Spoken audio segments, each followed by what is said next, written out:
21শে মে মঙ্গলবার সকাল আনুমানিক 11টা নাগাদ উত্তর ত্রিপুরা জেলার চুয়ান্নকুর্তি কদমতলা বিধানসভা কেন্দ্রের অন্তর্গত কদমতলা চালবাজারে সকল ব্যবসায়ীদের নিয়ে একটি আলোচনা সভা অনুষ্ঠিত হয়।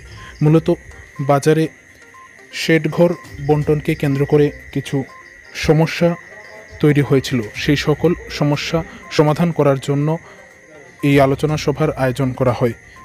এছাড়া বাজারের অন্যান্য বিভিন্ন যে সকল সমস্যা রয়েছে সকল সমস্যাগুলিকে সমাধানের জন্য এই আলোচনা সভার আয়োজন করা হয়, যেখানে উপস্থিত ছিলেন বিজেপির প্রদেশ কমিটির সদস্য দিলীপ তাঁতি মহোদয়, কদমতলা পঞ্চায়েত সমিতির চেয়ারম্যান সুব্রত দেব, কদমতলা গ্রাম পঞ্চায়েতের প্রধান বিক্রমজিৎ নাথ, বাজার ব্যবসায়ী সংঘের সভাপতি সুভাষ পাল সহ অন্যান্যরা।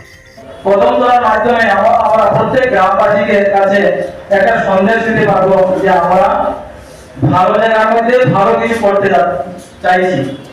আমরা যদি সবাই মিলে যদি ভালো করি তাহলে আমাদের কাছ থেকেও গ্রামবাসীরাও প্রেরণা পাবে। আর এই কদমতলা শুধু কদমতলা বাসীর জন্য নয়, সমস্ত বিধানসভার মধ্যেই একটা আগ্রহ থাকে যে কদমতলার মধ্যে একটা স্থান পায়।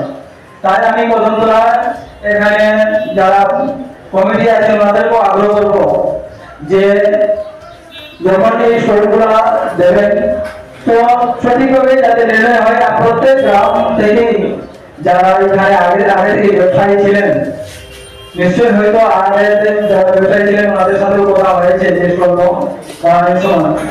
যাই হোক, তো এখানে আমাদের প্রধান মহাশয় খুব সুন্দরভাবে ওনাদেরকে সুব্যবস্থা করার জন্য বানিয়েছেন, ওনাদেরকে একটা আশ্রয় যাতে হয় এটাও চিন্তা রেখে বানিয়েছেন। তো সেই অনুসারে আমি প্রধান এবং চেয়ারম্যান আছেন, এখানে বাজার কমিটি আছেন, উভয় চিন্তা করে যদি আমরা ভালোভাবে সেটার ব্যবস্থা করতে পারি তবে আমাদের এই কদমতলা পঞ্চায়েত এবং এই কদমতলা বাজারটা সাকসেস হবে।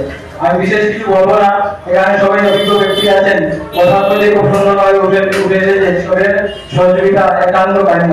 তাই আমি বিশেষ কিছু না বলে আমি আমার কথা এখানেই সমাপ্ত করলাম। সবাইকে নমস্কার, ধন্যবাদ।